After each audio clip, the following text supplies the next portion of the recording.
Hello there, boys and girls, and all of those in between. My name is Maliena Bitchcock, and I want to welcome you to a fantastic another episode of Bitch Talk with Bitchcock, a fantastic talk show where I get to interview some of the best performers from all over. And this week, I'm so happy because I got one of my baby girls who I met long ago deep in Salem, deep inside. And she's here to haunt me again and have some fun with her spooky dreams. I hope I say her name right because I do got a speech impediment. The one and only Bastila Daud. Yes, Bitchcock. You did it right. Good evening, distinguished panel of Bitchcocks. How are you doing, baby? Are you surviving quarantine over there? Surviving as much as a dead bitch can. How are you doing, Bitchcock? Well, I will say that I'm feeling fucking fishy and I can't say fishy, but I feel Ooh! really pretty today. You look so good. Well, I guess I could say fishy because I am wearing fish prints. She is a mermaid. I mean, Yes. Well, I hope you're surviving over there for quarantine. It's been some rough time, but I'm happy we finally got you here on an episode of Bitch Talk with Bitchcock. I can't believe I'm finally here. No, I can't believe. I'm so excited. Thank you so much for having me again. Like, I've watched so many episodes, so many local girls that I thought I knew. Turns out I really didn't know anything about them. It's made me respect and love my Portland community, especially because there's a lot of big names in Portland that have done your show, which is really cool. I thought I knew Angel. I didn't really know them. I didn't know anything about their past, and it's just, they're incredible. Well, that's the beauty of this talk show is it kind of gives the opportunity for us to take you fabulous entertainers, lift you to a moment where we get to focus on you. And honestly, it really allows us to reveal things that we may not normally know about each other. And I kind of love that. And for someone such as yourself, who's a little bit of a baby queen, I thought it would be fun to bring you on and spill the fucking tea, bitch. And it's so funny because, like, performance-wise, I am an infant. I am a little itty-bitty baby. But on the internet, count my bedroom years, I've been doing drag for like 6 years, but I don't really count that. People like to count that, but I'm like, personally, I don't think it counts to me. I didn't really do anything. There's like bedroom races now, believe it or not, which is super cool. I got to shout one out real quick. Drag Showdown. It is amazing. If you haven't seen a Bitchcock, I highly suggest it. If you need your drag fix, I know we're kind of getting a lot of drag on TV, but this is like from teenagers to 25-year-olds just making things at home and just being so innovative and creative. It just re-inspires me. I just love drag so much. Well, I love that, baby. And, that's the thing. I think we all start as baby queens in our bedrooms, hiding. I mean, I was 13 dressing in drag secretly in my bedroom before I was in my 20s and seriously considered doing it, hardcore. And, look at me now. I'm a total monster having fun and interviewing all you beautiful fucking people. Now, speaking of interviewing, are you ready to dive into the bulk of this interview, love? I'm going to get fucking deep in there. I like it deep. Well, I think we should start right at the beginning and really spill all the tea and tell me about your first exposure to drag. Oh, my first exposure to drag. I was at a babysitter's and we were watching the Brady Bunch movie. And the only scene I could remember for some reason from that movie was just RuPaul. I can't remember the whole movie because I haven't seen it since, really. Okay, I saw it in snippets drunk one time, but that doesn't count. It's Jan, right? She literally goes, "Now, Jan, you better work." And then years later, I hear the song, and I'm like, wait, connecting the dots. Oh, baby, you didn't know that was Miss Ruru? I mean, wasn't she like a social worker or something in that movie? Yeah, she was like a counselor or some shit. Life coach. I love it. Miss RuPaul's made a lot of appearances through the year. I even remember that she showed up on an episode of Sabrina the Teenage Witch. Oh my gosh, yeah. You know who else did? Shang Tsung. from Mortal What? Kombat. Yeah. I didn't know that one, Love Bug. Well, that's kind of Sabrina, exciting that you saw drag at such an early age and got that exposure. What was it about drag that actually attracted you to it? for a long time, I was told by not my family really. My mother and my father have always been supportive of me 110% of whoever I wanted to be or who I am, which is like a blessing. I can't thank them enough for the stuff they do for me. But I think, what was the question again? I'm sorry. ADHD. Well, no problem, honey. So we'll repeat that. What was it about drag that attracted you to it?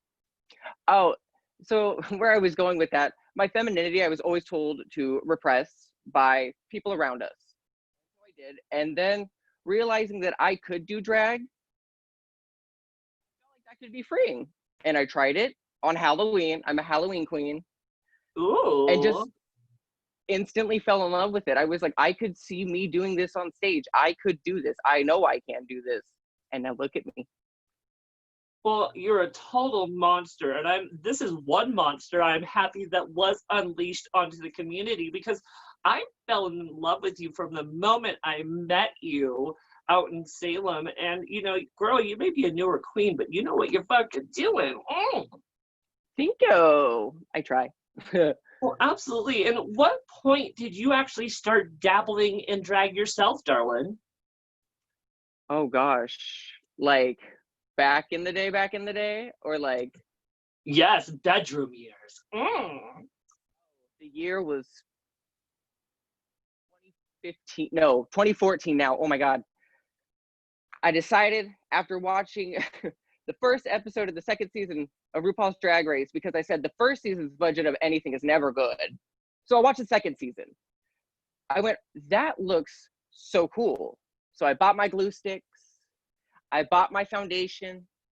I bought my CoverGirl eyeshadow palette. You know what I didn't buy though? Setting powder. I looked so damn, oh, it was a mess. My parents still lied to me and said I was beautiful. Well, we all start off looking a little funky, and even I started off with really cheap product, and I didn't know you needed to set your product back then either.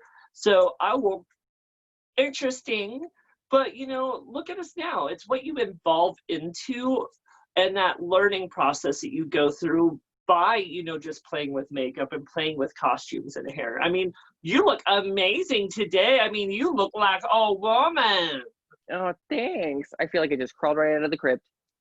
Well, honey, you look like it too, especially with those beautiful green smile you got going on.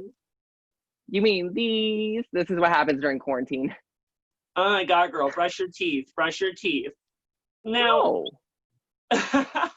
you started as a bedroom queen, as you've mentioned. Tell us a little bit about that and maybe what a little bit a bedroom queen is. Basically, a bedroom queen is someone who gets into drag, spends hours on a look, the hours of getting ready for the club or just doing a gig, those hours you put into just getting ready, they do it. Picture, post, everything comes off.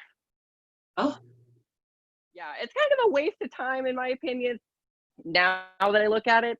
But that was only because I felt like I didn't dedicate enough time to my makeup until I started going out, really. I love that. And at what point did you actually break free from the bedroom and start adventuring into the clubs and, exposing your drag to the world? Mm. Oof. Well, the first night I actually went out was for the All Stars premiere. We went to the Crush Bar in Portland. By the way, didn't allow a queen in, even if it was over capacity, and someone walked out. She said, no, don't go in. That broke my heart. She goes, I don't know what drag is. And I just like, you work at Crush. Whatever. There's a lot of tea going on with them right now, so I don't really give a shit. So we went down to Cece's. It was empty, which was crazy. And then after Drag Race aired, in. But before then, I saw Bolivia Carmichael serving drinks, talking to everybody that was there on the mic. And I just remember going, she's so beautiful. I need to go meet her. But being such an introverted person, I went, nope, never mind. I'm going to go that way. Oh my God, that's kind of Better. fabulous.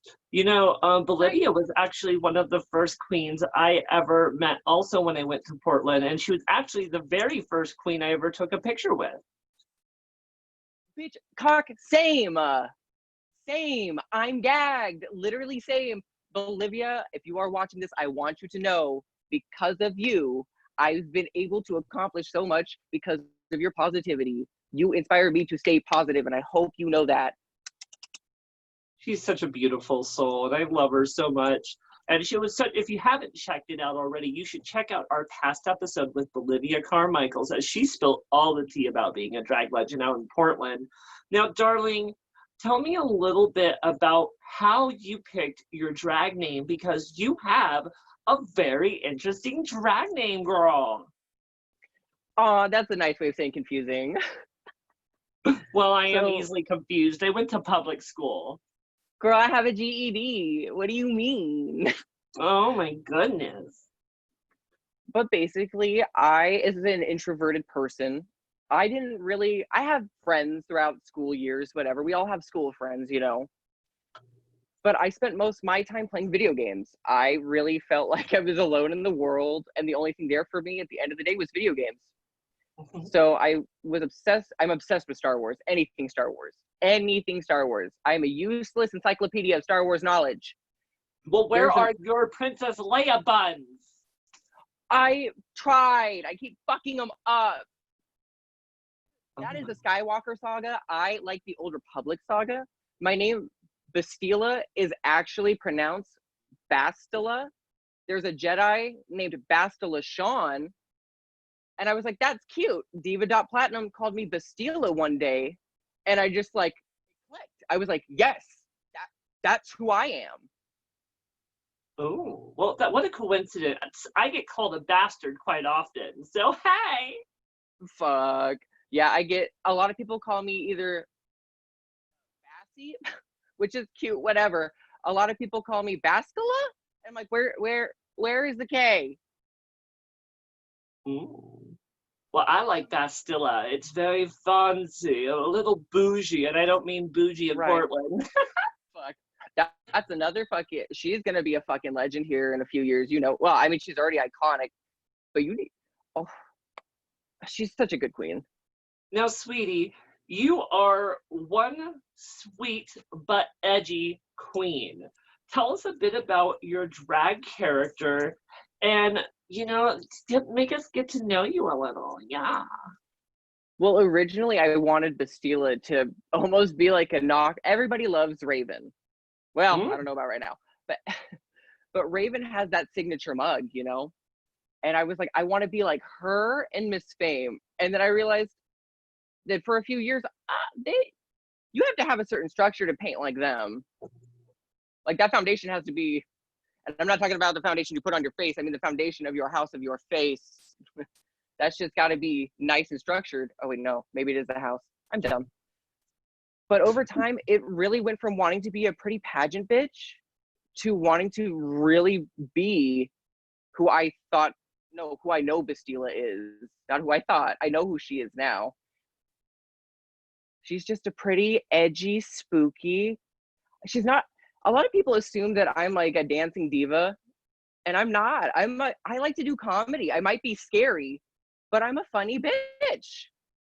Well, I love that. You could be edgy as hell and still play with comedy. I mean, hello, that's what dark comedy is for. True. What was that, love? Oh, nothing. I just said true. Oh, yes. Now, like I've mentioned before, you're definitely sweet as hell, but you're also kind of have a dark side. So I kind of want to describe you as that friendly little monster that hides in the closet and waits for the lights to go off, and then you peek open slowly and go, boom, and throw glitter at the kid. This sounds like a Howie Mandel movie. Well, a little gayer than that. It's a little bit. Howie could never be this Everything's gayer with beautiful. glitter. True, and sometimes it hurts when it's in your eye. You think it hurts in your eye? Try getting it in your butthole. Imagine it in your urethra. Ooh, girl. No. So, I'd rather pass a stone. as I was mentioning, you remind me of kind of that fabulous gay monster. Would you describe yourself as a drag monster? I don't know if I'd describe myself as a fabulous gay monster. I'm probably like a fabulous pan monster. Okay. I would describe myself, yeah, monster is really fitting. I was really, really scared actually of being called a drag monster. And I don't know why, but I feel like I'm both such a pretty, beautiful monster that I hit both sides so no one can get mad. I can No, do and both. absolutely, baby. And even what they said in this last season of Dragula is not all monsters look monstrous. Some monsters have it deep inside them and can be the most beautiful and prettiest person you know, but then have, 20 bodies buried underneath their basement. I don't know who that is, Maliena Bitchcock. Well, Oregon is a no body, no crime state, so Y'all, if I go missing. no, you're gonna make me the money, honey. Well, I love this. Now, what is your personality like in drag? And do you feel like there's a major shift from real life to when you put that wig and makeup on, bitch? I think for me to be Bastila, it's a lot of like more who I'm around. You know, if I'm with my girls outside of the club scene and we're just eating some Dairy Queen, yeah, Bastila will come out and play. You know, she's here, she's ready to party. Sometimes as a boy, like I said, if I'm comfortable around you, Bastila will turn on and just start talking to you like, hey, girl, hey. In I love drag, I mean, I'm probably a little bit more nicer and a little bit more willing to listen to you. I get that. And do you feel like having drag in your life has actually helped added some confidence for you, not just when you're in drag, but even when you do take off the makeup and wigs? 100%. Drag has made me feel almost invincible in times. It makes me feel like I don't know if anyone else feels this way. I know James Mansfield touched on about it on Drag Race. It's like a superpower, you know? You feel so invincible and you're ready to take on the world. And then it's really not that hard to channel it into your voice self sometimes. I mean, it might be like a mental struggle for a second, but once you get your drag persona out there, they can conquer social situations out of drag for you like that. I can't snap. I got it. Well, no, they hear that, baby. You're absolutely correct. I like to call this our armor that we put on that makes us feel undefeatable and that basically we can do anything. But even when you don't have your armor on, there's something that kind of knowing that we do have that kind of, let's say, superpower that we can still switch into when we're either feeling insecure or maybe unsure about something going on in our everyday life. It's kind of, you let Bastila or Maliena kind of kick in and you're like, fuck this, I'm not going to let this defeat me. I'm a powerful individual and if I can handle a room full of bitchy drag queens, I can handle this. Period. And if you can host a show, you can take on the world. If you can literally speak on a mic, that was one of my biggest fears ever. And now it's second nature. Well, after quarantine, it won't be, but. Absolutely. Now, baby, how would you describe your drag style? My drag style, I'm very much so a chameleon, but currently it's very more darker. It's probably the darkest Bastila has ever really been. And I don't think that this time I'm going to go back to being like this try hard wannabe pageant girl. Believe it or not, since I was a bedroom queen, my dream and goal was just to be this picture perfect pageant girl. And the more I look into it, I'm just like, pageants are not for me. I like the glitz and the glam of them, but I like that dark undertone. So I blend them together. what kind of looks would you say that we can expect from Bastila? You can expect dark, gothic, cryptic beauty. You can expect all sorts of arrays of looks. I really am trying to start wearing more like gowns, because most people will see me in a bodysuit. I mean, I'm not a dancer, but I'm not a dancer, you know? I'm just trying to be more elegant but dark and mysterious. You know, and I love that. You know, Maliena, myself, she likes to play with elegance and glamour, because who doesn't want to be a fucking glamazon eventually? But, Period. you know, there's also an edgy side about her that, you know, I want to either feel sexual, or I want to do something that makes me feel a little outrageous, or maybe I just want to feel like a clown. But, like, you know, I get that. I would say it almost depends on the mood we're in as we're going into that drag. Because, you know, one day I can want to look like a total clown with yellow hair and bright, loud makeup, and the other I want to look like this, where I'm like a total woman. Yes. So tell me, my love, is with those looks, what kind of goes into picking a look for a performance? Honestly, it comes down to what the mix is first, and then I'll decide what I wear. Usually it's like, okay, if I'm doing a goth number or something dark, pick from the black pile. Maybe grab an accessory from the purple pile. You know, just try to give it some flair, just some Do you color, have pop any some like color. do you ever have any like signature costumes or looks that you do for specific numbers? Not yet. There is one gown that I want to specifically use for my oh no, what is that number called? My Whitney Houston number. There's like one Okay. specific gown. If it wasn't put away, I'd grab it and show you. It is so cute. I rhinestoned it, sewed it, made it myself. It is so fucking cute. Oh, proud. Okay, Miss Crafty Queen USA. I love it. Now, what do you think makes Bastila unique from other queens? I think that I'm, like I said, monstrous, but I'm also glamorous. But I paint like a bitch, but I'm really nice. Why does everyone assume I'm mean? I really want to know. Well, it's because you're stealing I was going to say stealing their boyfriends, but you might not be doing that. Stealing them and bringing them to Bitchcock. Oh, Quit, well, you quit know, fucking I with know them, how to Bitchcock. What handle the a hell? kid. Oh my God. Well, I love it, love. Now, what can we expect from a Bastila Daud performance? Ones where they say my name right. Well, I can't do it. I went to public But school. Bastila, that's cute though. Can that be Bastila, your pet? Can that be my pet name for you, or your pet name for me? Bastila? Bastila Daud, because it sounds fancy and rich, but still like a dark diva. Period, but I'm poor. Well, aren't we all? We're not in the 1%, so I'm gonna assume we're all poor. So, what can we expect from a Bastila performance? You can either expect, well, really, it's how I'm feeling that day. You can either expect to laugh, feel something. You could leave the show, try to sleep, and then wake up and go, whoa, I just realized she did that. She did the thing. I want a lot of people, I just want them to walk away either thinking like that was good, or that was entertaining, or that was something to think about. As long as I'm on your mind.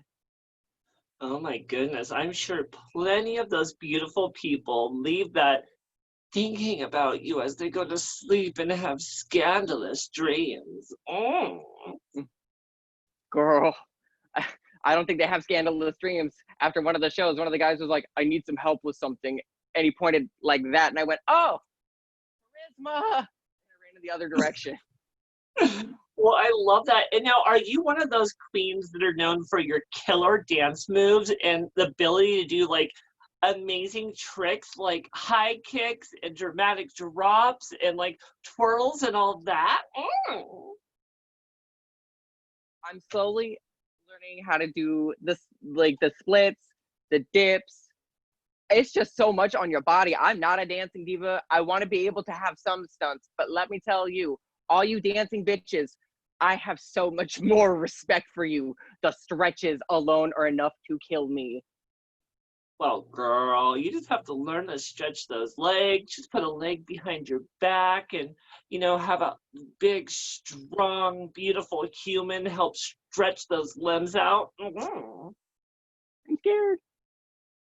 Well, I love it. Now, would you say that Bastila Daud is a funny queen? And if so, what is her sense of humor like? I think she's a pretty funny bitch. Usually people are laughing at her, which is fine. I like to think overall, I'm the funniest person on the planet. I'm horribly wrong and I know this, but I think I'm fucking hilarious and that's all that matters to me.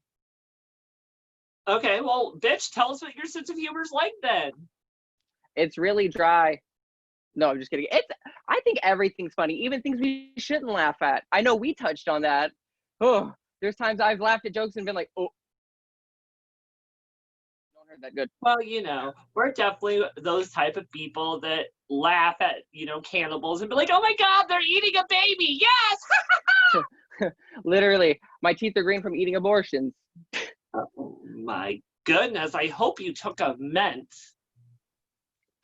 No, the infection is where the mint green comes from. Well, I love that. Now, I also know that you make some of your mixes that you perform on stage. What kind of thought and process goes into creating those mixes, especially when you're trying to bring comedy to the stage? A lot of the times I'll hear a song that'll say like a word that's in a movie or in a YouTube clip or in another song, and I'll just bounce the idea from there and go from that to something else. Very rarely do I have like okay, I'm gonna make, well, I have a few of them now, but beforehand I would mainly just blend things together that I thought sound good. You know, Okay. And like, what kind of ideas, like when you are creating those mixes, especially when you're trying to translate your humor, like you take a little bit from a uh, TV show, a little bit from maybe a hip song that you hear on the radio. How do you find those and kind of meld them together to make it actually bring that humor to life? it's literally just by ear. If I hear something that reminds me of a song from a movie or from a TV show, I just go, that would go great with this. Oh, and if I took this with this, it's very just like a pick and go process. I could start a mix a week ago and still be working on it because I haven't found all the parts yet because I don't think it's complete. I get that. And sometimes those mixes, you do just have to play with them and play with them. And especially when you want them to be personal. The one thing I like about making your own mixes is it allows you to bring your comedy to a full rawness to that performance and say, like, I have a Baywatch mix that I do. And I love it so much because it starts off with the original theme song from Baywatch, and I come out doing that slow da da da na na na na, waving my hair. It's fun, and then it goes into some silliness, and I shove my tits into some guy's face, and I love making your own mixes because again, it puts a little of your personality into that number.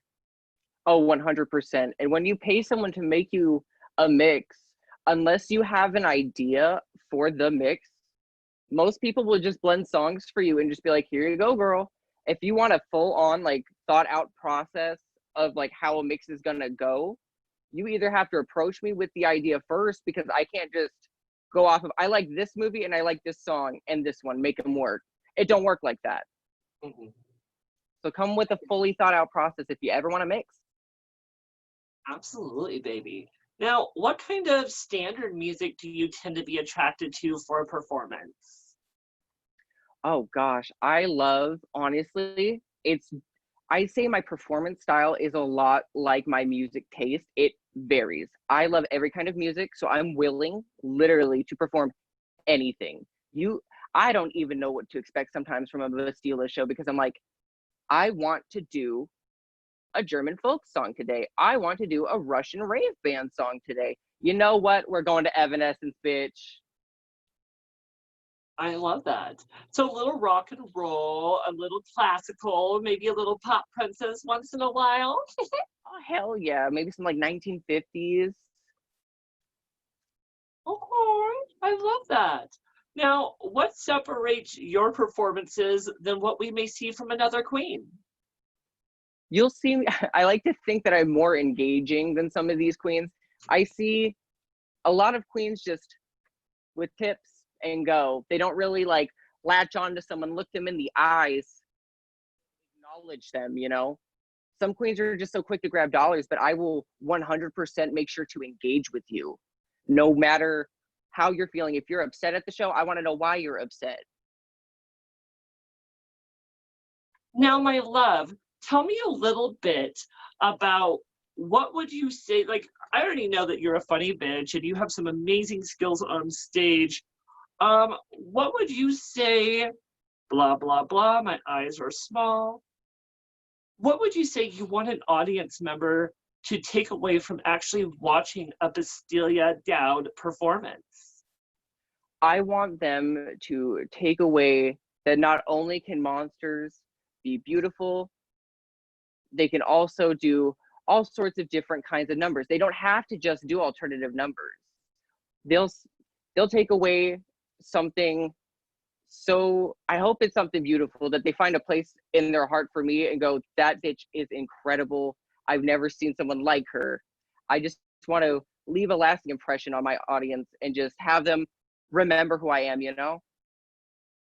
No, and I think that's good. You always have to really just have fun. And I think when people come to a show, they want the full experience. They don't want just to come out and watch people lip sync a song. They want to meet the queens. They want to see the personality behind the queen. And then when the queen finally does come on stage, it really gives them an opportunity to peek inside that performer's world because as you know, each of us drag queens are like snowflakes, or performers, I should say, because each and every one of us are so different in our own unique ways.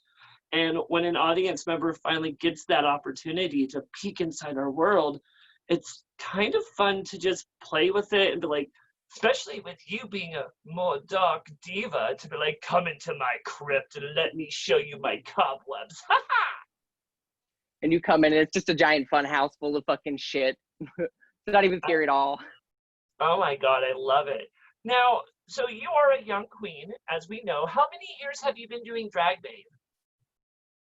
I would I I would count a few years of my bedroom years. I think when I started taking it more serious in 2017 and really pushed myself out. So I would say about 3 years coming into December. So two and a half. Two and a half, 3 years. Oh my goodness, you're just such a baby. Now, what has it been like finding your place within the drag world, being a newer queen?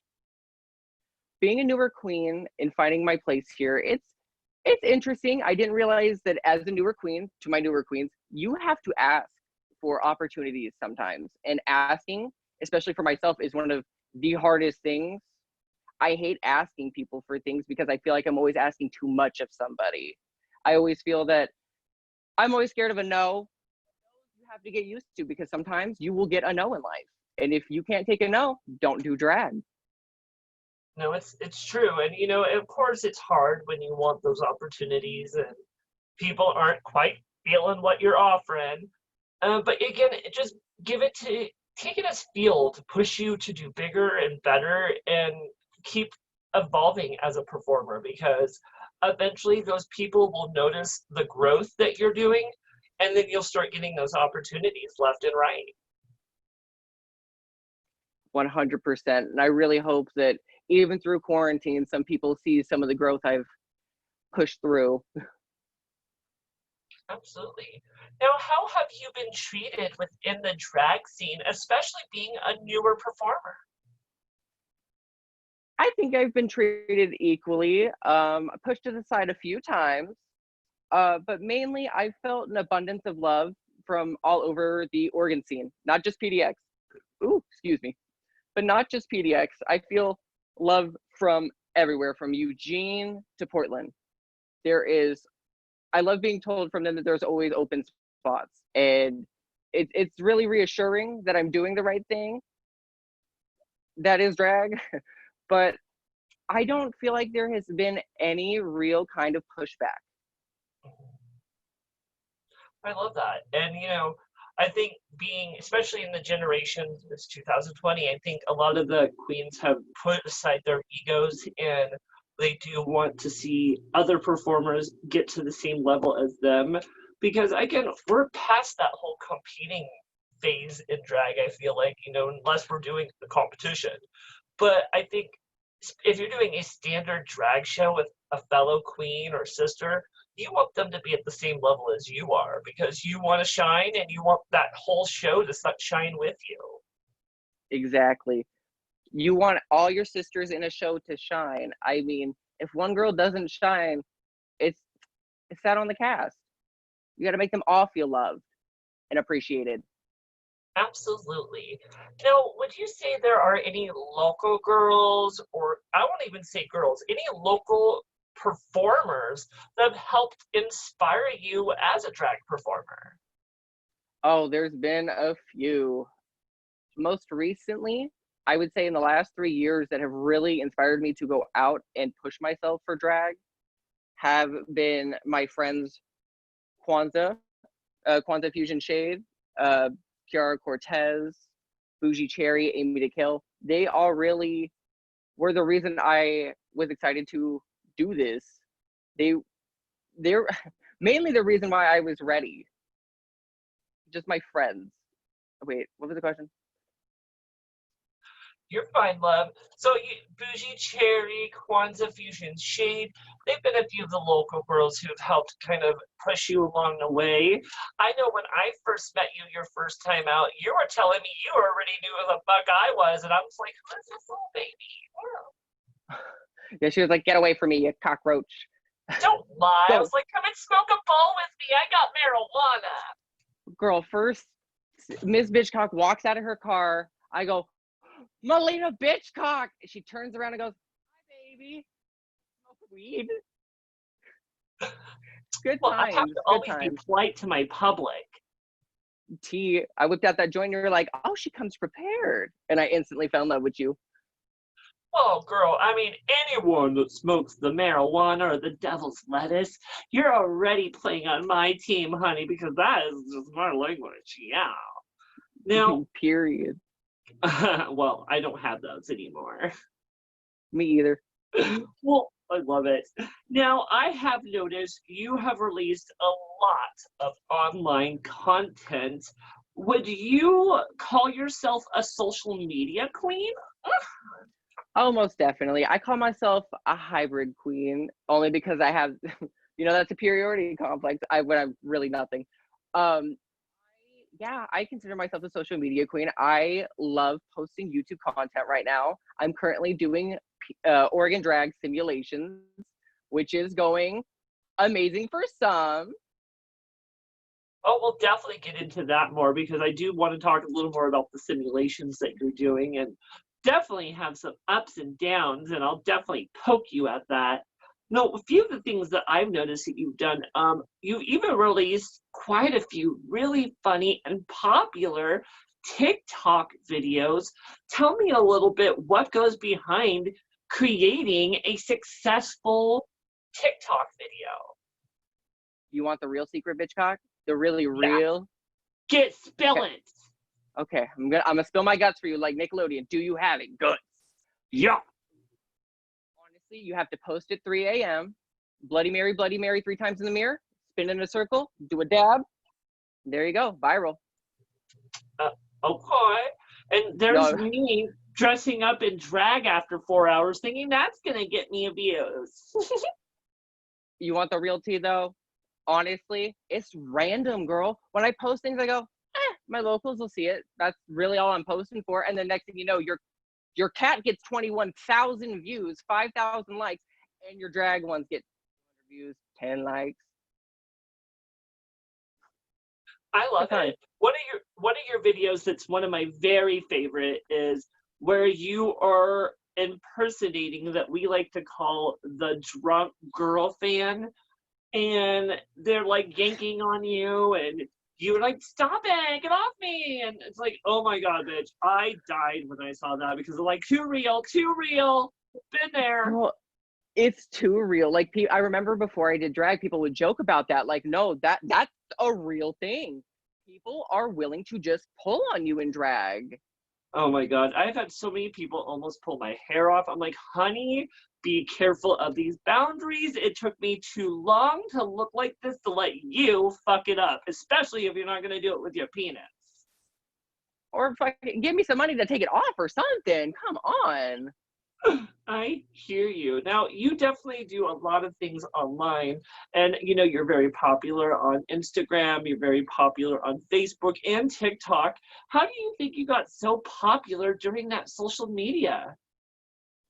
Honestly, just networking, just talking to people. I think that a lot of people think it's really hard to grow your social platform.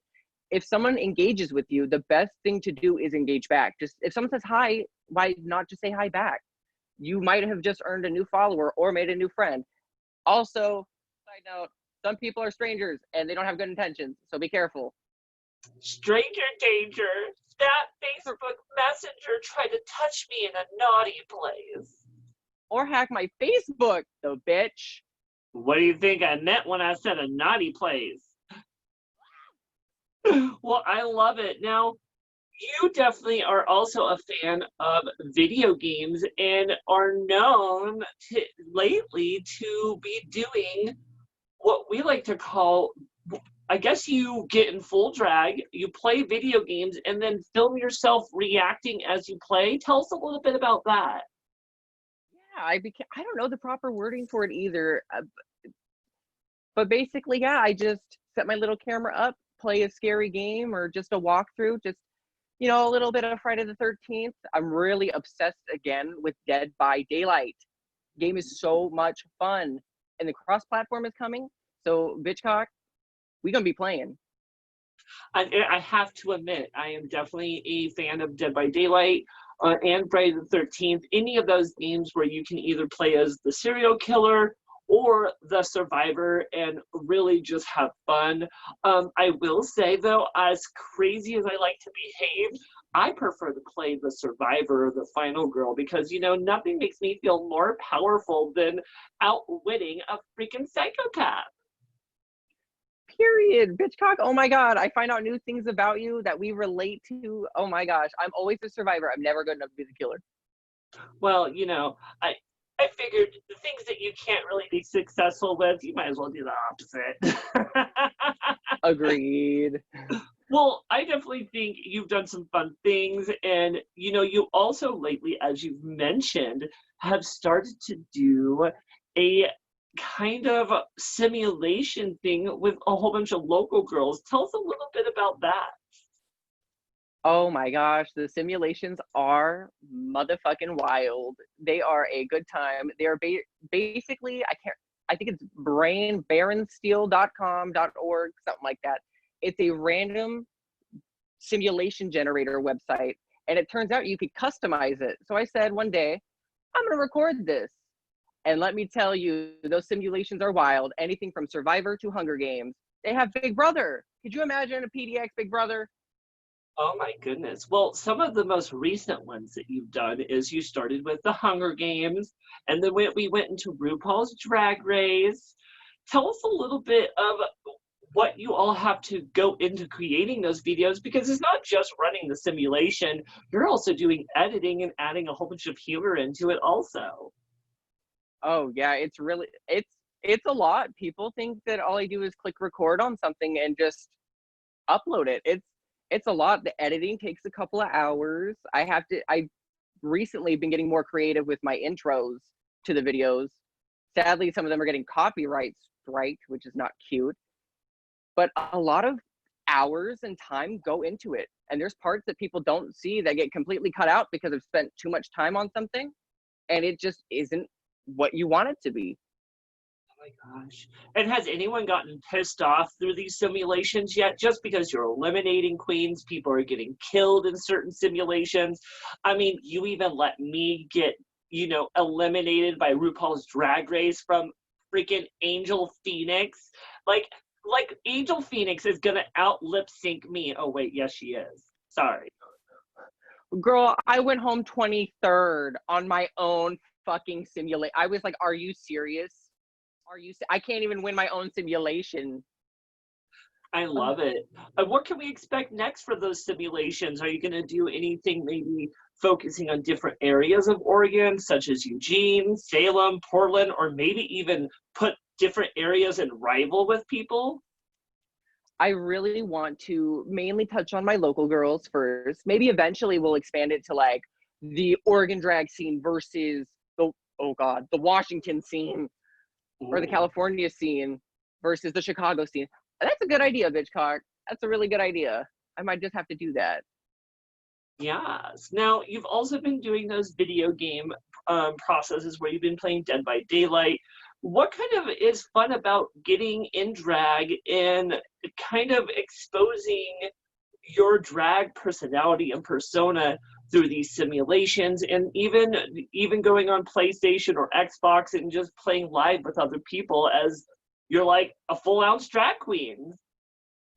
It's interesting. Sometimes other people I'm playing with will either literally, as we're playing games, we're supposed to be pew pew pew, they're looking up who I am, and then they start talking shit because I'm a drag queen.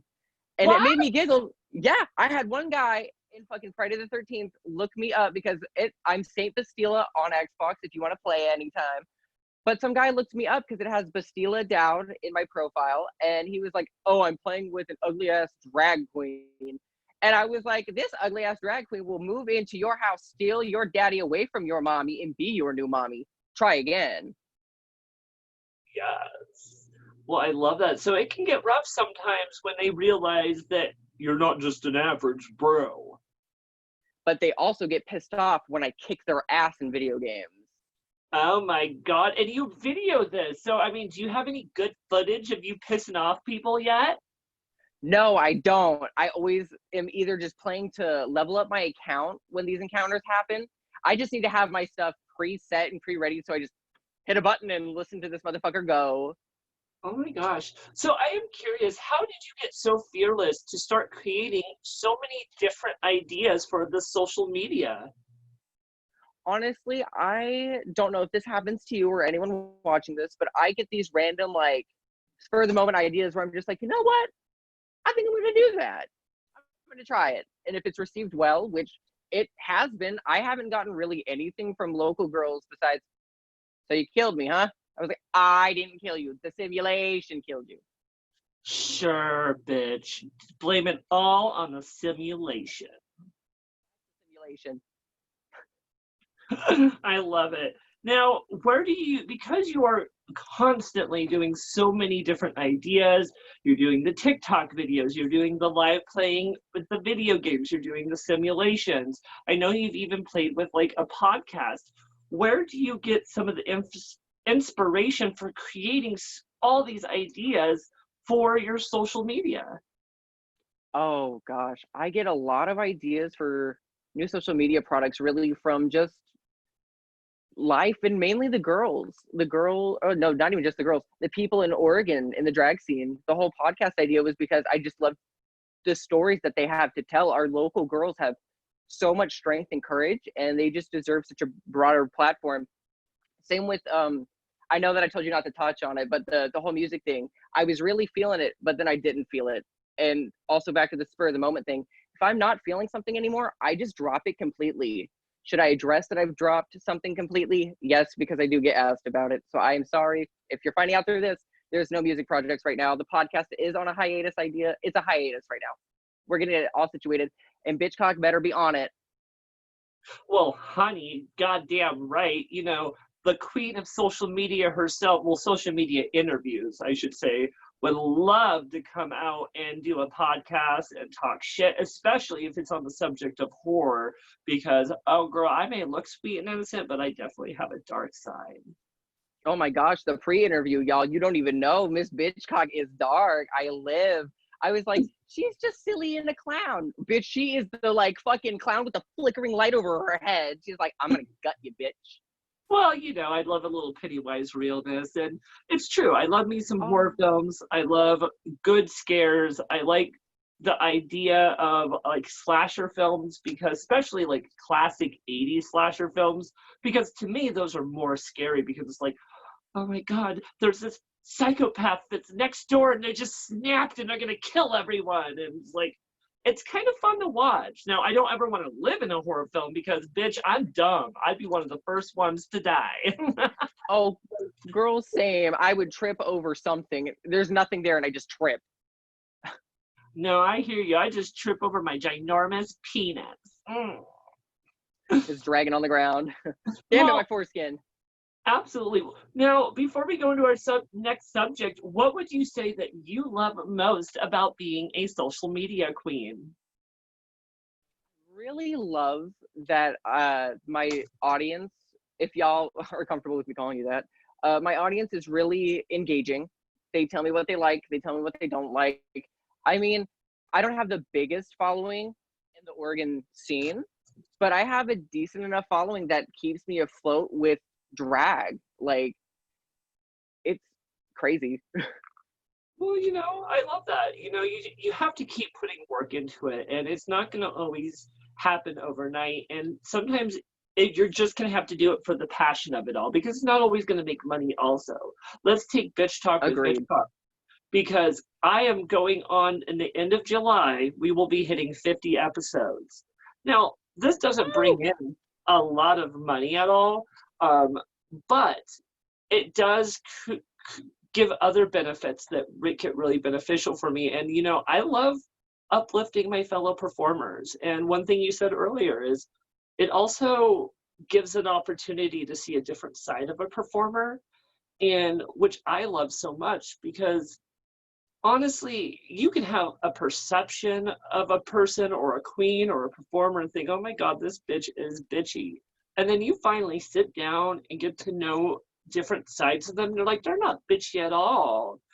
They're actually just rusted bitch face and they're super sweet. And that's one thing I've really loved about doing this. And, it's not always going to be financially bringing in the money, but it is nice when it does. Now, with that said, all you beautiful boys and girls and people in between, if you're enjoying this fantastic episode of Bitch Talk with Bitchcock, please look down below within the description where you can find tipping information for Bastila Daud and me, Maliena Bitchcock. I definitely would love to see some of you beautiful people tipping us because this takes a lot of work to come on these cameras and really spill all the tea. And if you're not going to tip me, please make sure to tip our special guest because, again, this is a lot of work. But please tip me too. I'm poor. Oh. Please make sure to tip Bitchcock. She puts a lot of hard work into this, and I just want you to know, Bitchcock, I appreciate all the effort and hard work you put into this. It literally is one of the few things through quarantine that has literally made me still feel in touch with drag.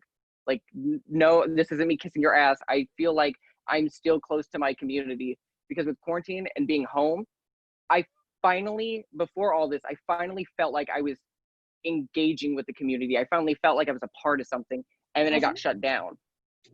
Right. It's hard because to me, drag's not about just a financial gain or going out and just having fun with my friends. It's a mental relief. And I know, especially doing Bitch Talk and talking with a lot of different people, I've realized that this is a mental relief for a lot of us. And when quarantine hit, it scared a lot of people, especially of us who really do rely on getting in drag, socializing with our friends that we don't normally see, and just kind of using our drag as a mental outlet. And when this happened, it kind of all that got taken away. So the wonderful thing about this platform is it gives us that chance to again get in drag, have a little fun, spill some tea, have some fun, and really forget about the bullshit that's going on, even if it's just for 2 fucking hours. And you know what? Thank you, baby. I love doing this. It does take a lot of work. I mean, I probably put in about 10 hours per interview to prepare and get things ready for each episode. And it shows, and I fucking adore you. Please tip Bitchcock. Thank you, baby. Well, I love a queen that flirts with me. Well, perfect. We're going to keep this interview going, my love. Now, let's see here. Now, what would you say we should ultimately know about Bastila Daud that we might not know? Oh my gosh, there's a lot. I that you wouldn't know. I am very much so with drag. I'm I wanted to be more of a therapist before drag. That's something that I don't really tell people. I really highly contemplating going to school to become a therapist for LGBTQ people. And I still am sometimes like I could do that even if I have a GED, you know. Who says I can't? Honey, you can do anything if you put your mind to it and just work on it, because you can get that. Even with a GED, you can work for those goals. And it's so sad too. I just want to say to people that like I rag on myself for having a GED. I'm not ragging on you for having a GED. People talk a lot of shit about it, and you know, going through it, it's actually not good at school, so maybe that's why I wasn't good at it. But now they've changed the rules, bitch. They're doing fucking geometry for a GED, and I'm like, what? I hear that, love. Now, let's talk about how you think drag has actually, what do you think drag has taught you about yourself? Drag has taught me so much about myself. It really taught me how to relax. It really taught me how to socialize more and not be super aggressive when I socialize. It's taught me how to really be confident, especially be confident, because that's something I still struggle with. You know, we all struggle with that. I mean, I think that's one reason us as queer people like to do drag, because it allows us to feel a confidence that we normally may not feel in our everyday lives. And then once we put on that armor, like we said before, we become these undefeatable power women or performers that can defeat anything in any situation. 100%. I love that. Now, honey, one thing you've mentioned to me in the pre-interview that we thought would be fun to talk about, or at least important to talk about, is that you are actually a pansexual drag queen, and Ooh, you do prefer the company of the ladies. Tell us a little bit about what it's been for you. Has it been a struggle for you to find your sexuality and find your place within the drag world at the same time? I think drag really actually helped me come to like not really come to terms because I've always said, you know, I'm always hearts, not parts. I was just like, oh, I'm more concerned about what people around me are going to say about me now being a part of this community. And now, you know, finally accepting myself. I accept myself, but will they still accept me for who I am? Mhm. And again, I know I said it once. I love my parents so much because they were 100% supportive. I'm just so blessed for that. I love that. Now, what's dating like, especially out there in the world of Tinder and Grinder and all of those sexy apps that we have? I mean, does it get difficult knowing that you are also this famous drag queen, or is that something you hide for maybe like the third or fourth date? It really depends sometimes. If I'm recently on Tinder and on most dating apps, I'm very, no, I am now. I deleted all the ones where I wasn't. I'm very Mhm. confident in myself as a person. And, you know, drag is something I'm very comfortable about. And I want people to know who I am and that I'm not ashamed of being a man that basically likes everybody that cross dresses. Like, it's not an issue for me, but I don't want it to be an issue later on. I'd rather just be open and honest and just be me. That's how you should always be loved, because you're a beautiful human being and you were born perfectly just the way you are, as long as you feel perfect in your body. And you have to embrace those things. And I don't give a shit if you like to have sex with women, men, or whatever, as long as it's not an animal. Ugh, And yeah, you know, I'm still going to love you and support you as a drag performer, because when it comes down to it, with who you have sex with has nothing to do with what you're going to do on stage unless you're really going to put on a real show for us. Oh, it's one of those shows. So does this mean we get to have a good time, Bitchcock? I Yeah, do like the queens. absolutely. And that's the thing. What you do in your bedroom has nothing to do with what you're going to bring on stage and what kind of performer you are. You're a fierce queen. And I love that you have felt the need to be very verbal with your sexuality and your sexual identity because you're beautiful just the way you fucking are. And I don't care who you love, babe. And also, I just want to say, pansexual, have you seen Zac Efron? I don't know if I want to look like him or yeah, no, it's very, very freeing now. I feel very myself. I finally feel, that burden where you're just like, oh, I'm different, I'm different, I'm different. Now I'm free. It's just shoulders lifted. Oh, feels so good. I love it. And do you ever flirt with the ladies or the people, I should just say people in general, when you're in drag at the shows? Oh, I'm flirting with everybody of age. I'm flirting with everyone. Everyone's gonna get like a little, oh, hey, how you doing? You want to buy me a drink? Most of the times I get a yes. Rarely ever get a no. Oh my God, I love that. Now, since you've broken free from your bedroom, you have definitely made a name for yourself.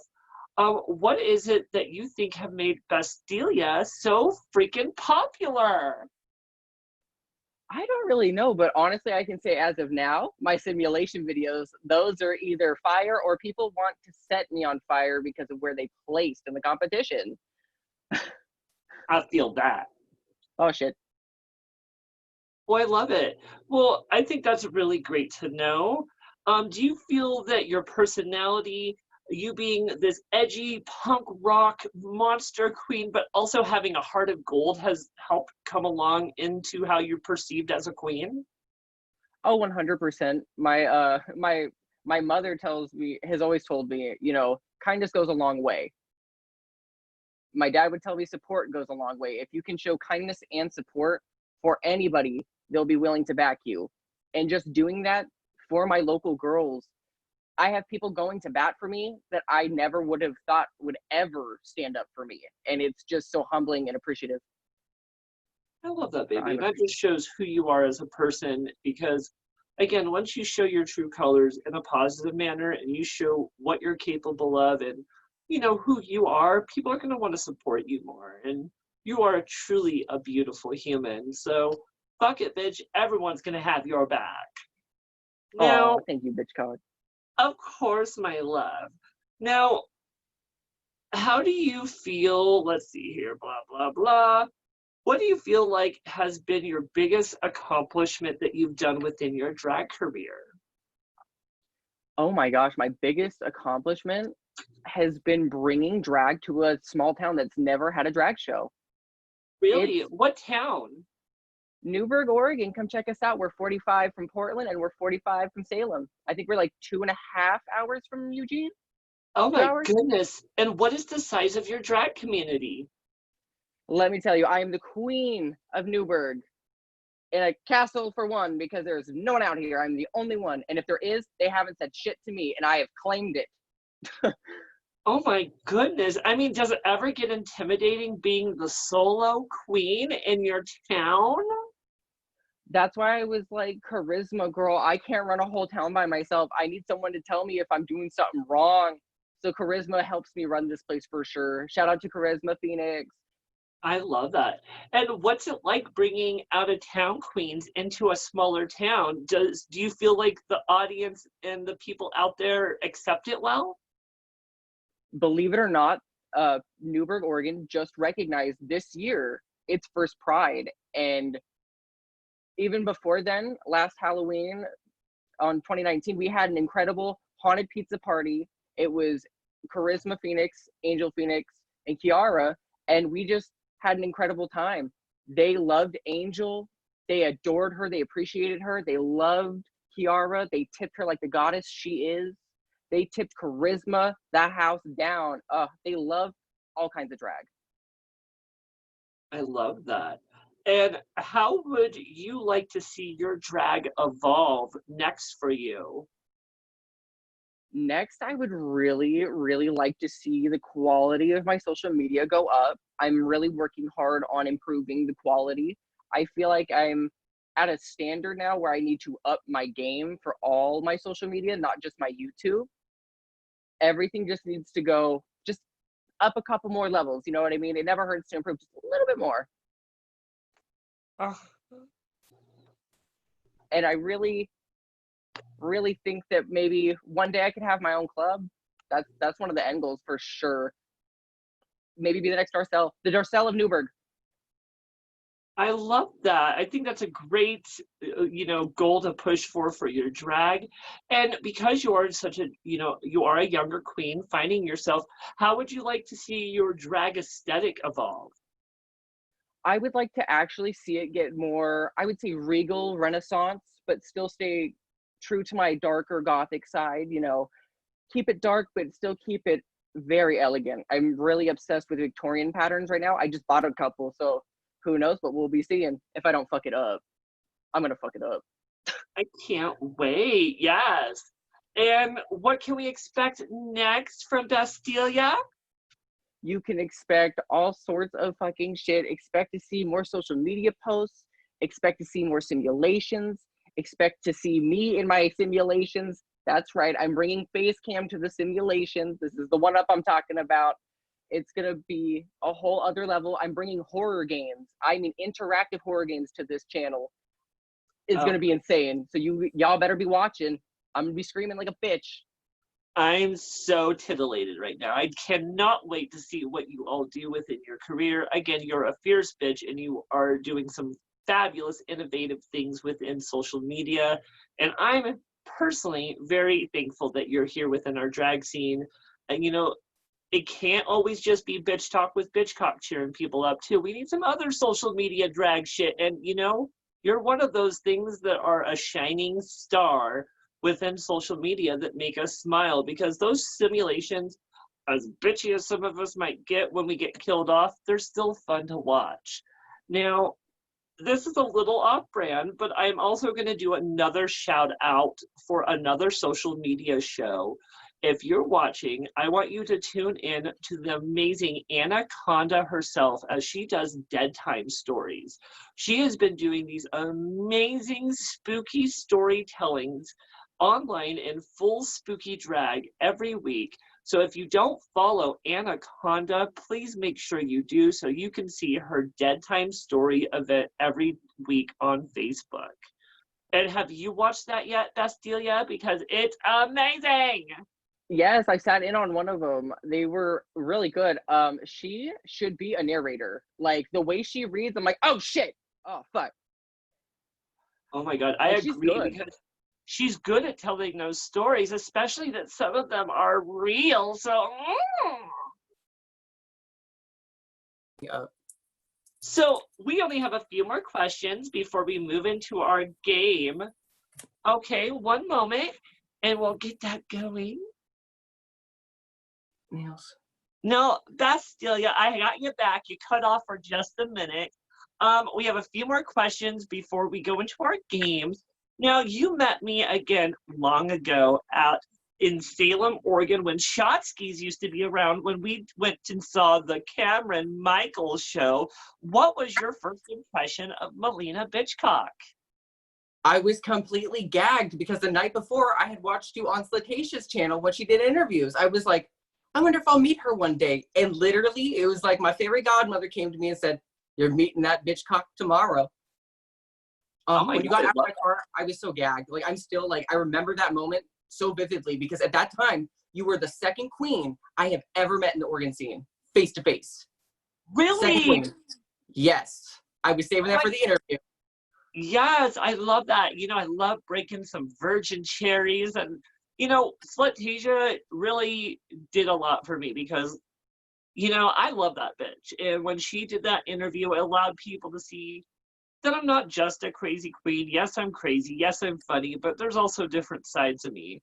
And, doing that interview with her was part of the inspiration of why I wanted to start doing Bitch Talk because it's like we really want to highlight our local performers. And we have things like Hey Queen that, highlight the Rue girls, but we need something regularly to highlight all these fabulous people who are here in Oregon, such as Portland, Salem, and Eugene, because you bitches, such as you're so fucking fabulous. Thank you. So are you. I need to make it down to Eugene.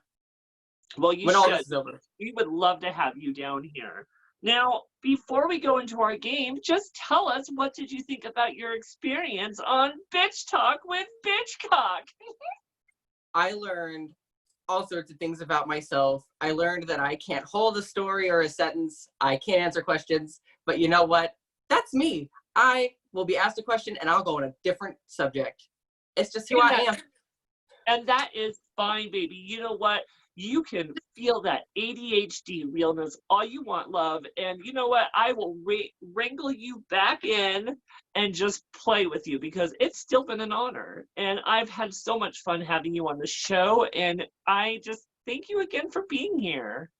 Thank you so much for having me. Like, seriously, watching all of these, they are one of my favorite things for drag in general. Like, this will be something like Bitch Talk with Bitchcock is something I will talk about literally for the rest of my life. Like, this is like something that I enjoy so fucking much that I'm so excited to see what it looks like in a year. I appreciate that. It's a lot of hard work, a lot of dedication, and I hope I keep local entertainers' interest so they keep wanting to come on the show. And I definitely hope it's something that succeeds through the years. Now, all of you beautiful boys and girls and all those in between, if you've been enjoying this fantastic episode with Bastila Daud, please make sure to look down below within that description where you can find her PayPal, Venmo, and Cash App information. And make sure you tip just a little something extra so they feel that appreciation. Tips are always appreciated, but never mandatory. If you also want to tip me for putting on this fantastic show, please do. I'm poor. But otherwise, Bastila, do you want to play a little game with me? I want to play a game. Come on, Saw. I have some Bitch Talk with Bitchcock favorite games that you know that we like to play because you are a mega fan. You know how this is going to work. We're going to loop you up really quickly with a little game that we like to call Truth or Drink. And how this will work is I'm going to ask you a series of shady questions, and you can either answer truthfully or take a shot. Oh, fuck. I love to tell the truth, but I also love to drink, so I am conflicted. Well, honey, you just take sips off camera if you want to spill the tea. And don't worry, I will try to make this hard for you so that maybe you will want to take more shots. Play with your titties, so I'm gonna get hard. Ooh, stop talking to me like that. I saw what you looked like as a boy, and I'm into it. Ooh. I didn't know you were into naked mole rats. Well, I'm more into emo boys, and you look like a lead singer of Green Day. Oh, you can pick any other band. Aw. Just kidding. I'm just kidding. Are you ready for this, love? I'm not just ready. I'm ready, Freddy. Okay, for round one of Truth or Drink, tell us about your worst performance flop. Oh my God. November at Shotsky's for Cherry Pop. It was Bougie and Kiara's show. They asked me to do it, and I said, yes, of course, why not? You're my girls. We get to the last number. I'm doing it. It's a TikTok song. I'm having a good time. I submitted the wrong song. I didn't submit the mix. I submitted the song. I never learned the breakdown. So I just stood there and I Tammy Browned it. Oh my goodness, you must have been petrified. It was my first performance ever. Or second performance ever. The wrong number? Yeah, I sent the wrong one because I'm so like, I'm going to change it last second. Not the look. Not the look. Well, that is definitely some juicy tea. Just so tasty. I love it. For round two, then, what do you feel about queens that like to borrow things but may not return them, or if they do return them, they return them broken. I think you should be replacing that shit. If it is not returned in the condition it is lent in, you owe me some new shit. I don't appreciate lending out my things and having them returned as trash. Like, I work hard for my stuff. If I allow you to borrow it, girl, return it either in a better condition, or if you fuck it up, just get me something new. You're good. It's okay. Accidents happen. It's not hard. I hear that. You know, I will just say, don't trust me with your heart, honey, because it's a matter of time before I break it. Fuck. Well, hey, you know, can't try. I'm a good girl. Trying to be funny over here, and I'm stumbling over my words. I just stumble in general. You want to see a Bastila Well, performance? get it, Miss Thing. For round 3 of Truth or Drink, oh, this one's a good, juicy one. And speaking of good and juicy, what is the longest you have gone without washing your undergarments or your tights? I'm gonna get so yelled at and roasted and get called Crotch Rot McGee or some shit because I have never cleaned my tights in the history of my drag career. Wait. What? I didn't know you were supposed to clean. Oh, I lost a nail. I didn't realize. I thought, okay, look, Febreze does not help always. It still gets musky, but you know what? You're fine. It's just pantyhose. Who's sniffing your pantyhose? Well, I mean, girl, sometimes you don't need to be sniffing a bitch's pantyhose to smell that corn chip smell from across the room. My pussy smells like strawberries. It does not smell like whatever. Oh, bullshit, girl. Well, boys and girls and all those in between, let's spill some real tea. While we were doing the pre-interview last night, I brought up this question, and she's like, wait, are you supposed to wash your undergarments in your tights? And I'm like, yes. And she's like, I've never washed my tights ever. And I'm like, girl, you're going to get some sort of STD fungus on your toes? Oh my God. Roast me harder. Yes. Well, you know what, bitch? That is such a juicy tea that you just spilled. Go take a shot. Oh, she's a silent shooter. Okay, love. For round 4 of Truth or Drink, what is the drunkest you've ever been in drag? Again, it always feels like we go back to Shotskis there, Bitchcock. I was really drunk at the first time the season 10 Winter Aquaria was there. I had a little bit too much to drink, and I guess Miss Aquaria was watching the show too, right behind me. Little did I know she was there. I just turn around, just walking. I walk really fast, okay? And I mean, I barge into her. And I turn and look, and she goes, "Oh, you look so pretty." And I went, "I love the show." And literally ran out the back door because I didn't know what to do next. I was not only super drunk, but you know when you're drunk and those moments where you're just like, back? It was one of those. I was like, I just embarrassed myself in front of a rude girl. Great, awesome, nice. Girl, you have heard the story about when I was drunk and got on an elevator with Bianca Del Rio, right? No, wait, I think I have heard this one. Girl, I was drunk as hell. It was DragCon LA. I just got done sucking some cowboy dick because he was really hot, and I met him by the pool in drag. And I come back in smeared face in full drag, and I get on an elevator, and I'm not even looking who's in the elevator. I just keep yelling, "Don't look at me, don't look at me, I'm ugly, my face is smeared." And I hear a voice that we all fucking knew at that time. "It's okay, queen, we've all been there." And I knew it. I didn't even have to fucking look up, and I knew who was in that elevator.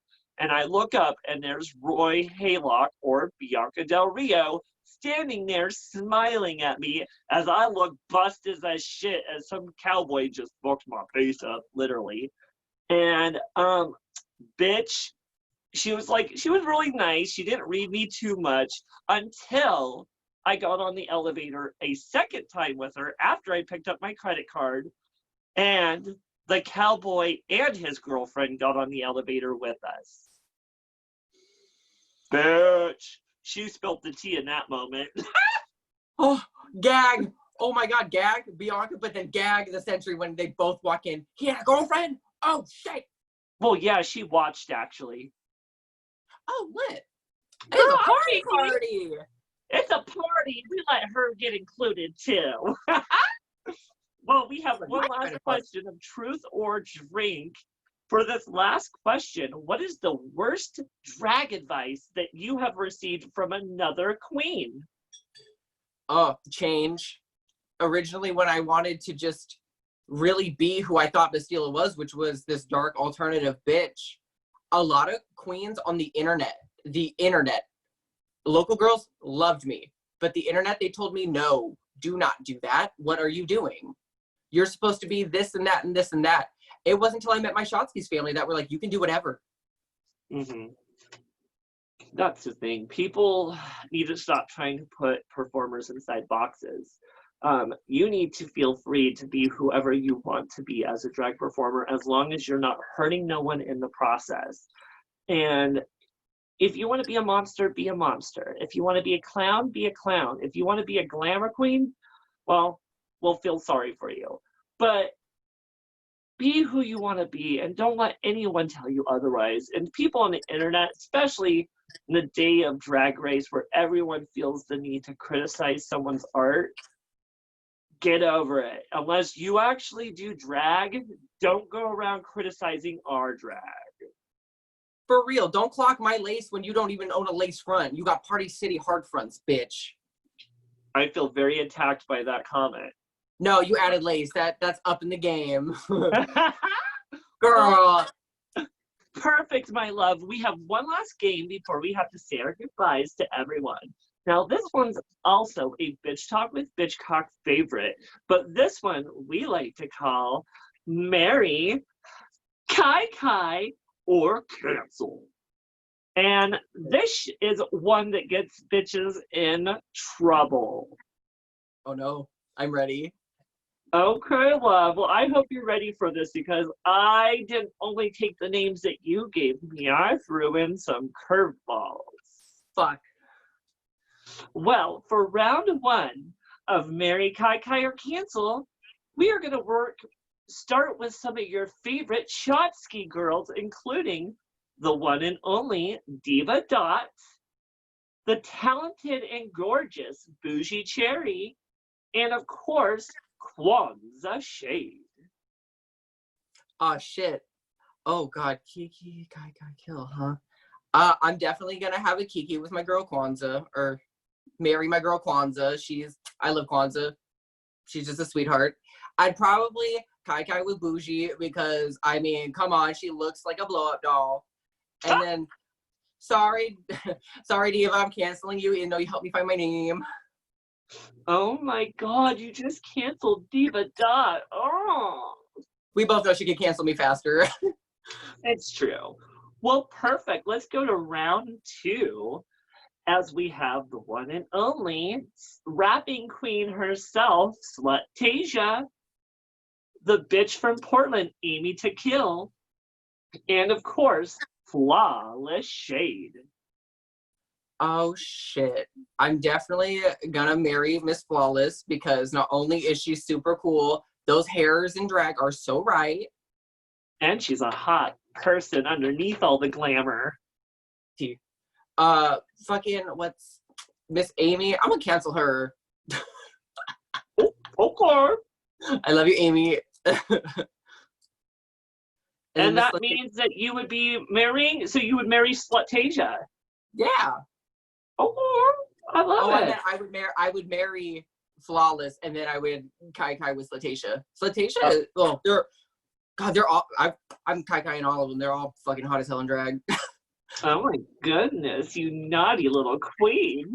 Where's the Kai all button? Kai all. No, you only get one per round. Okay, perfect. For round three, we are going to get some of your favorites, including Bonnie Rose and the kitten Kiara Cortez, and of course, Uranus the Fool. Oh gosh, I am definitely gonna marry Miss Kiara. I love her so much. She's such a fucking sweetheart. She calms me down when I'm in fucking dire stress. I'll kiki with Miss Bonnie. She's cute. I thought she'd just be like, no, we'll just say we did. And then Uranus, canceled. I miss you, girl. Oh my goodness, Uranus is gonna come for you and kick your booty for that. Oh God, I'm ready. Well, perfect. Let's go to round 4 as we have the Portland legend herself, Miss Bolivia Carmichaels, the tall queen, Miss Anana, and then, of course, the sexy drag king himself, Crucifix Magnetic. That one's a tough one. Oh God, I would probably marry. Yeah, I'd marry Crucifix because I feel like Crucifix is such a like positive influence that I'd be like, you're right. No, Bolivia. I would marry Bolivia. She'd be like, you've got this no matter what, girl. You have this. Or husband. She'd be really supportive. You know what I mean? I would probably kai with Mr. Crucifix. Look, the name alone is just enticing. Hello. Yeah. And then I'm sorry, Missy Nana. I would kai you too if I had an infinite kai button. Oh my goodness, the shade of it all. Well, we have It's one not last shade. round, and then we're going to say our goodbyes to everyone. And this one, of course, I had to make extra hard for you. So, we have, for round 5, the Empress of a Decade herself, Miss Kimberly Michelle Westwood, the Queen of Wigs, Lilac, and of course, the queen herself of Bitch Talk with Bitchcock, Maliena Bitchcock. Oh shit. Well, I'm definitely marrying Miss Bitchcock. Hello, Miss Bitchcock. Yes. You just radiate positivity too, and I love positive vibes in my life. I'm not saying that the other two aren't. I don't want that to be misconstrued. Oh shit. But I would definitely marry you. You're a sweetheart, and I enjoy our conversations. I love that. So I'm got a getting man, the though. ring. Who's getting the big, thick? Oh shit. Let's see. Lilac is really hot and draggy, so is Kim. So this one's really tough. Fuck. I'm gonna. Oh my God, Bitchcock, you're such a bitch. I can't. Oh no. Sorry, Angel. Sorry, Miss Lilac, you're getting canceled, but I definitely kaiko with Miss Kimberly Michelle Westwood. She's cute as fucking drag. Oh my goodness, I can't believe you just canceled Lilac. You're never getting styled wigs again. Lilac's just like, don't ever buy hair from me again. She's like, don't even try to buy hair because you haven't bought any yet, but don't even attempt. Well, I love it so much. Well, Bastila, you survived the entire episode of Bitch Talk with Bitchcock. Oh my God, yes. Do I get a trophy like they do on Drag Race? Or do I get killed like Dragula? Oh, shit. No, it's actually Hey Queen that does that, and I am on a low budget. You don't get no fucking trophy. Go to McDonald's afterwards and reward yourself. I'm going to go to Burger Queen and get a crown. That's what I deserve. Yeah. Well, all of you beautiful boys and girls and all of those in between, I hope you've been enjoying this fantastic episode of Bitch Talk with Bitchcock as we have the amazing and talented Bastila Daud spilling all the tea about being a newer queen in the city. Now, if you've enjoyed this episode, please look down below within the description where you can find her PayPal, Cash App, and Venmo information. Please make sure to tip her and me both for if you've enjoyed this episode. Tipping is always appreciated, but never mandatory. Now, with everything said, also look down below within the description where you can find information to support Black Lives Matter. It's an important situation that's going on in our world right now, and you need to support it one way or another. And if you look down below within the description, you can find information to support the George Floyd Memorial Fund. You can support the PDX Bail Fund, and there's also a general fund where you can donate for Black Lives Matter. Again, this is an important movement that's going on in our world, and we need to be standing there for our brothers and sisters of color who really need the support and you know, again, do what you can, make your voice heard, and always do what we can to support Black Lives Matter. Bastila, do you have anything to say on that matter? Yes, I do. Let's also please not forget about Breonna Taylor and Elijah McClain.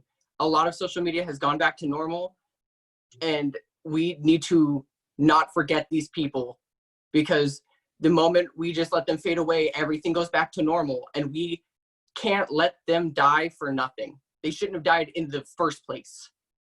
I completely agree, love. Now, all of you beautiful people, please make sure to look down below, support those causes. If you are enjoying these fantastic episodes of Bitch Talk with Bitchcock, I want you to tune in for our next episode, as we have for episode 44, the Portland legend and queen of black magic herself, Rogue Safari, is going to get on the show and spill all the tea. I'm so excited to have them come on here and really just give it to us all. So make sure you're tuning in this Friday for that fantastic episode. In the meantime, Bastila, thank you for coming on my show and being a wonderful guest. And I can't wait to hang out with you in person, bitch. Hell yes. Thank you so much for having me, Bitchcock. I appreciate it so much. I love you. This was so much fun. Absolutely love all of you beautiful people. I can't wait to see you next time. And thank you for watching another fantastic episode of Bitch Talk with Bitchcock. We will see you next time, guys. Mwah. Bye. Bye, bitches. Yeah.